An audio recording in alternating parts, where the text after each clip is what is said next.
Hello, and welcome to the Argyle Future Work Summit. My name is Nick with Argyle, and it's great to have everyone joining us today.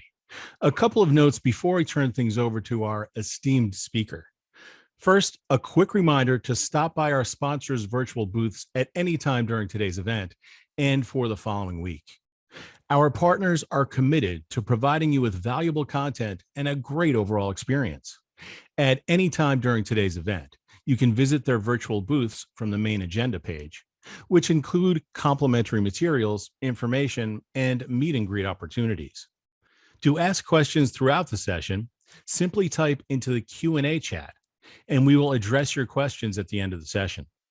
Now, without further delay, I would like to introduce our speaker, Wagner Danuso, former VP Head of Capabilities for Future of Work at Prudential Financial. Welcome, Wagner. Over to you. Thank you so much, Nick. Can you hear me well? Everything's okay? We move forward. Hi, everyone. It's great to be here because we are entering a phase in HR technology that's really exciting. I think it can be a little overwhelming, but we are going to get through this, and you're going to see that the capabilities that we have available to us are incredibly useful as we move towards a more dynamic talent strategy. So today we are going to talk about all this, but let me just explain to you how I got here. I'm Wagner Danuso. I was the head of leadership development, management development at IBM. Then I moved to become the future of work in its capabilities for Prudential. And in the last 4 years, it's been a great journey to really go out there and understanding what's happening in the world of HR, technology, digital transformations, and what can we expect moving forward, especially now post-pandemic. So I think it's an exciting time, and I would welcome your questions, of course. But we start by just thinking about what is the state of HR and technology right now. We are creating the conditions, and that's why it's so important. We are creating the conditions to transform in a positive way. It's important for you to ask yourselves, are we really clear about the strategic priorities of our company? I think that is incredibly important because people are feeling confused, that we spend so much time trying to explain things. Industry shifts. We have to be with an eye inside and an eye outside. We need to start thinking about the industry. Josh Burson, many of you know him. What he was saying the other day is that basically a lot of industries are cross-pollinating. For example, Walmart becoming a financial services organization or health organization. So industries are shifting because they know through technology they can get into other industry players. Competitive landscape. This is important too, because you have to anticipate if the markets are giving you the opportunity to take market share from competitors, or the disruptors are disrupting the services themselves. So if that's the case, you need to think about what innovative offerings can we put in the market to be exponentially ahead of this competition. And leadership readiness is huge. Leaders right now, I think so many reports are saying that leaders are becoming burned out. Leaders are having a hard time deciding which way to go here because actually we are experiencing a confluence of things. The economic downturn that is not a recession yet, but a lot of companies, as you see, are laying off their employees. A lot of companies are reducing costs of their operations. A lot of companies globally are thinking about how do we make this happen and continue to foster an environment of innovation and future orientation. So you have all this, and workplace design is becoming so huge. The hybrid work is here to stay. I think most companies are focusing on how can we become more flexible, because that gives you an exponential advantage as well. You think about industries like finance. If the banks in major cities are asking people to come back to work, and financial organizations are more traditionally oriented, the companies that offer most flexibility actually are more attractive for employees. So you have to think about the whole workplace design as a competitive advantage as well. And the skills and talent, we are going to talk about this. Skills and talent are everywhere. We need to think about how can we create a skills architecture that's useful because it can be overwhelming. How can we create a talent strategy that's more dynamic? So we are going to talk about those things. But before anything else, if you take one thing from the session, take this one. Clarity creates capacity. When you think about the times that we spend perfecting a presentation because we don't know exactly what is expected of us, when you think about spending time trying to explain to your teams or explain to yourselves what's happening in the company, what are the next steps that the company is taking, what is the strategy, what direction we are taking, we cause a lot of confusion by not being clear. So if there is one thing companies can do right away using transparency, is create clarity of purpose, clarity of direction, and being very clear about, especially HR, how talent, HR, and leadership need to be mutually accountable for the experiences that they have. So I think clarity creates capacity is a good way of starting conversations. But then again, we talk about digital transformations. We see the business have gone through the business transformations of digital for many years, and they are talking about business as a platform. But the new workforce that's entering now, this new era, are distributed because even if they're co-located, we have several points, offices across the US or across the globe.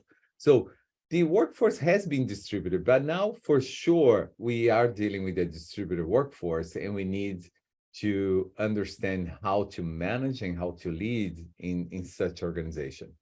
They're dynamic. I think we've seen this, the millennials start the trend. Is not a trend. I think is becoming a cultural norm for employees to think that after 2 or 3 years, they have to make a decision. They stay or they leave because they are seeking the next step. They are seeking the next career path, the next skill. And organizations need to be very clear.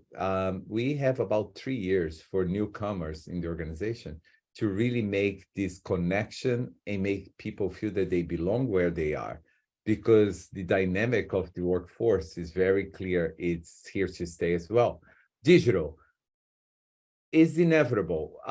Even when you have a multi-generational workplace, people are using Teams, people are using Microsoft tools, they are using Google, they are using Slack, they're using all kinds of digital capabilities to do the work, especially now that is a little more cross-functional. So you might be working projects in different teams with cross-functional teams globally. And that's very important to understand that we need to make sure that we enable everyone to be really clear about the digital tools available and start asking our leaders to leverage the digital ecosystem. And more on that. Diverse. I think that's undeniable. We have such a focus on D and I and B now. The equity and the commitments that we are making to our stakeholders, shareholders, board members, and the population in general is that we will be the most diverse organizations in the world because we need to mirror our customer sets. Discerning, I think this is the biggest D for me. I have these 5 Ds of the new workforce, but the last one is really critical for us to understand. Why? Because employees are questioning everything. They're questioning what kind of work they want to do, what kind of organization they want to work for. They might choose to be fractional. They might choose to be what we call independent talent. The open talent marketplace is there. So they're very discerning. And one thing I say is we cannot underestimate the intelligence of the workforce that's emerging because they are much more discerning, they are much more thoughtful, they want a clarity, they want a transparency, and they can see through the narratives that we create that might not be the reality of the workplace. So we need to be very conscientious about that. So these 5 Ds creates the description of the workforce, but guess what? We need to build a digital ecosystem that allows these capabilities to come to fruition and make this a little more adaptive for everyone. So when you think about the employee experience, think about the business in the last 10 years. We are saying that businesses is a platform. Now we need to think about the employee experience as a platform. How do you create the frictionless employee experience? By being human-centered, by creating experiences, co-creating with your employees, having connections, conversations, collaboration across the system, and actively be inclusive in your designs and your culture of innovation. I can't stress this enough. When you start thinking about what you're going to build for your people, you need to think, who are the people that have to be in the room so we are inclusive from the beginning of our journey? I can't stress that enough. I've been through companies and we have done great work when employees, managers, and leaders are there. The adoption of whatever we put out there is much greater. I give the example, the talent marketplace at Prudential. We did this in 2019, pre-pandemic. Before you present a new technology, you have to educate people on why you're presenting a new technology. So even before we put a talent marketplace, was very important for us to educate everyone, especially in a company that's 140, 150 years old. People have long tenure. They didn't even have resumes ready because they take for granted that they're going to be advancing their careers. But when you put the philosophy that the career that you have is your own, you have to take responsibility for your skills and understand the environment you're in. We start educating everybody on skills. Why skills is your currency? Why it's important to have a digital presence? Why it's important for you to have a skills-based resume? So we created career services. We create the opportunity for people to talk to career partners to really understand the ecosystem, even before we introduced the talent marketplace. So when we brought the talent marketplace online, actually we have the support from the CEO all the way down, and adoption was 85% within a year. So it's really important that we educate before we try to implement and deploy something. But I love this slide because it talks about the three systems that we need to think about. Sometimes we confuse all of them. So systems of record is the architecture of your data. Some of us are with Workday, some of us with SAP, some of us is doing something else. Startups, I can't tell you how many companies are out there doing this because I do advisory for startups and I cannot count how many are they because every day I become aware of something else. And they are exploring new AI systems, new ways of capturing all this and integrating. But for you in a company, you need to think about what is the system of record that keeps the workforce data accurate and you know exactly the data sets that you need to keep. Systems of insights, however, is the systems that you use to really deconstruct the business strategy into capabilities, into designing a talent strategy, because now you have to organize your tools, your skills. You need to have hypotheses for these insights. I think what I see a lot is that many people, many companies don't have a hypothesis. And then we talk about analytics as employee data reporting. One thing is analytics to predict the future, predict some actions. The other is to report the status quo and report what it is. I think they're both valuable, but we need to distinguish the two because analytics is to predict our next action. The systems of record is to keep track of where we are today. So many people need to start understanding systems of insights as a separate system that bring different data sources from learning, from the skills, from everywhere, because that's the future of AI. I think you saw this, AI is taking up a lot of our space here because all the tools that we have today are AI enabled, ChatGPT and GPT-4. You see generative AI is on the ground and we need to pay attention. Systems of engagement. I think this is what we sometimes forget about. I wrote an article recently about, do your employees really know where to find all the documentation that they need? Do they know where to find the things that you sent to them like 2 months ago on an email? Do they know how to find when is going to be the calendar for talent reviews, for the performance management, for the career conversations and all that? Sometimes we think we created SharePoints to make it easier. Actually, the proliferation of pages, the intranet pages and everything are creating more problems than solving for them, because most employees today have difficulty finding what they need right away.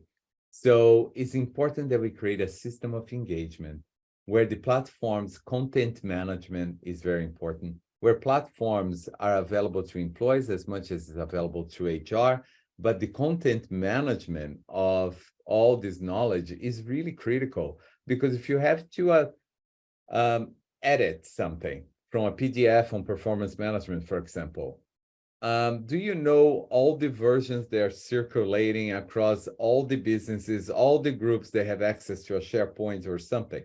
You don't. So companies need to pay more attention to that. A system of engagement, if you create a talent marketplace, for example, and you want that to be the platform, even bigger than the intranet that you have, then you have to know what needs to be there, what kinds of messages, what kinds of audiences, the executives, the managers, and the employees. So systems of engagement is the future. If you have to think about a strategy in digital, you need to think about a system of engagement that becomes the place where people know where to go to do everything. I think this is a really important concept. And a frictionless employee experience is exactly that. Do employees know where to go? Are they finding easy to do the work that they need to do? Because one thing that is happening too is that we are measuring, instead of engagement, ease of doing businesses. How easy it is to do business for your organization. That might be a criteria, not just engagement. So this, I think you can see at the top there, is ChatGPT. But I love to play with ChatGPT because they gave me this strategy for mental health and well-being systems in the workplace. They ChatGPT helped me with some job descriptions. ChatGPT has helped me also with this strategy for a hybrid leadership. It was amazing.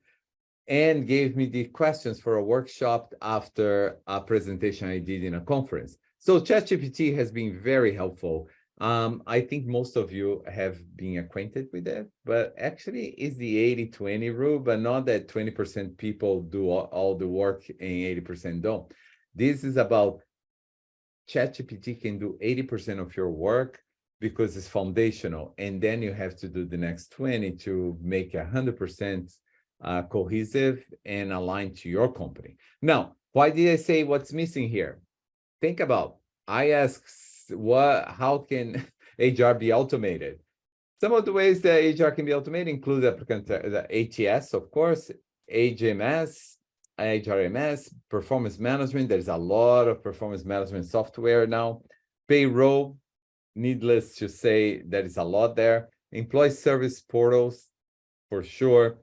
Chatbots and AI powered. I think this number 6 is the biggest thing for HR, because at the end of the day, all the policies, procedures, processes, things can be taken care of by chatbots and AI-powered virtual assistants. So we need to focus on that. But what's missing here is that, as you know, or maybe you don't know, ChatGPT is only available to us up until 2021, because all the data that is searched is all the data up to 2021. So in the last few years, it has not updated to 2022, 2023. So what's missing is the talent marketplace. It doesn't say, hey, you could automate HR through a talent marketplace, because these are the kind of the key players that are out there, right? Gloat on the top left. Gloat has been sensing a lot of needs for the talent platforms to be more than just the talent marketplace, where employees go, build their profiles for skills, identify opportunities adjacent to their skills. And there is a lot of talk about creating the talent marketplace as a focal point for employees, because Eightfold is this one, the bottom right, the bottom left here is Eightfold. Eightfold is a big one too.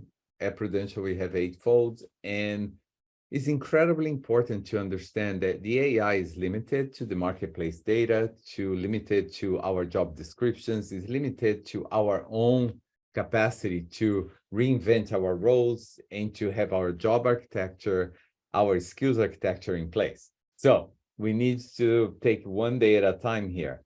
What I would say to you is telemarketplaces is good for employees because it's ontology, not taxonomy, and we are not going to get into that. But it's very important to know that for employees, they become aware of opportunities that they didn't think about before. And that has happened a lot because the employees who are in HR, for example, don't know if they could go to communications. They might be able to, but the AI generates a lot of recommendations that wake up the people to different opportunities. I think that's cool. Fuel 50 is the top right here. It's also a competitor. And Workday has their workplace, I think is marketplace hub and skills hub. What I would say is this: to start on the journey, it's important to start on the journey for what it is. This helps mobility, learning, because the skill gaps that you identify, you can access learning.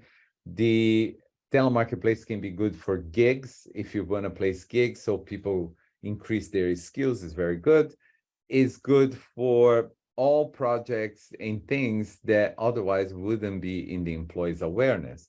So it's a good way to say, hey, your career's in your hands, explore the opportunities because they're all there. I think that's the greatest value of it. Now, skills architecture, and this is just at a glance, I was looking for, is there a place where we can find the best startups for HR? Actually, there is this place, I think it's technology. I forgot the name, what you can look for, but it's almost useless because there are so many vendors out there, so many, that you get lost very quickly. But this website gave you the idea of what they offer: performance management, payroll, time tracking, benefits, PTO management. But the greatest ones are integrating skills, are integrating project management, are integrating feedback. So you have the opportunity to create a really good ecosystem. Now, the last thing I say, and I would love to hear your questions, is that if you want to put HR in the future, you have to enable this HR digital architecture and think about what is the digital opportunities for a frictionless experience, well-being, clarity, where people go, where they need to go. Well-being is going to be really critical, and we can use technology to help people identify ways in which they can take care of themselves. I think you heard work-life balance is out, work-life harmonization is in. So it's a harmonious way of working. Manager capabilities is really top priority right now because they're dealing with a lot, from employee personal needs all the way to business issues such as layoffs and things that are happening. And they need to build the coaching and the sense making, because managers have to explain reality a little better, and they need to be primarily career coaches. People don't want to be micromanaged. Career management, empowerment in learning. What are the tools that you give employees to feel empowered, and the learning tools for them to upskill themselves? Strategic workforce planning, some companies are far from it, but others are doing it. Is an exercise where you really start identifying the capabilities of the business that they need. What is the value drivers? What are the skills that are needed for that capability? And what are the talent pools available? It could be independent workers, could be a tech group from a startup. Doesn't need to be necessarily a full-time employee. So strategic workforce planning is really critical for finance and for HR and for the business. And talent development. Analytics, internal mobility. Internal mobility is a key mark of success for telemarketplaces and the talent development. People want to keep moving, and not necessarily upwards, but they want to keep moving. And analytics will give you that. Analytics here, I think, is for everyone. It's not only for HR leaders, but how everybody can be upskilled to do that.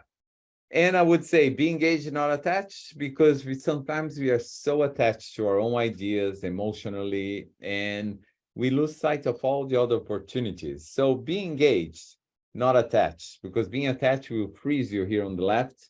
Being engaged offers you the opportunity to grow, greenery. What are the questions you have for me? I spoke a lot. Nick? Great. Thanks so much, Wagner. That was an amazing presentation, and people can still actually ask questions and put them in the chat. Let me see here. Yeah, and I was just looking over some of the questions, and yeah, keep them coming. And thank you so much, Wagner. This was an amazing presentation. Is there anything else you'd like to add? Well, what I need to add is that we are in a state of things where there is no written playbook to go forward. I think HR leaders, HR practitioners, we need to be comfortable with the idea that nobody knows best practices for the future because nobody's in the future. And when we think about best practices, other companies might think that their best practices are working for them. But think about the context of your organization. We all have contextual norms and differences that calls for more sense-making, innovative ideas, and try to experiment and fail fast. I think it's hard right now because people are a little afraid of losing their jobs. People, to be honest, are insecure about what is the future for them. So you need to foster an environment for psychological safety. We can do a whole nother session on this, but psychological safety will give away to a lot of innovation that you might need in the future. So don't think that you need to know everything right now, but you do need to explore and be very curious. I think that's essential. Great. Thanks again, Wagner, for such an incredible keynote. I also want to thank everyone else for joining us today. This session, along with all of today's content, will be available on demand following the event. This officially concludes the Argyle Future Work Summit. Thanks again for joining us today and engaging in our content. Thanks, everybody, and have a great day.